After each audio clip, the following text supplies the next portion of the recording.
তাই এক ভক্ত বলছে ভগবানকে, মৈলি চাদর ওড় के कैसे द्वार तुम्हारे आऊं, मैली चादर ओढ़ के कैसे द्वार तुम्हारे आओ।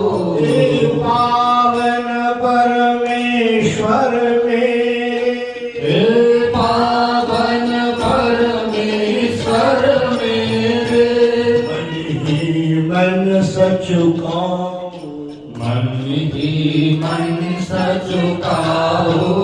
সচুকাও মানে আমি খুব লজ্জিত, এমন একটা শরীর দিয়েছ যেটা হাড় মাংস কফ পিত্ত রক্ত দিয়ে ভরা, মলমূত্রের ফ্যাক্টরি। মলমূত্র এখানে তৈরি হয়, অন্য কোথাও তৈরি হয়, ফ্যাক্টরি। এটা দিয়ে গোবিন্দ তোমার ভজনা কাম করবে।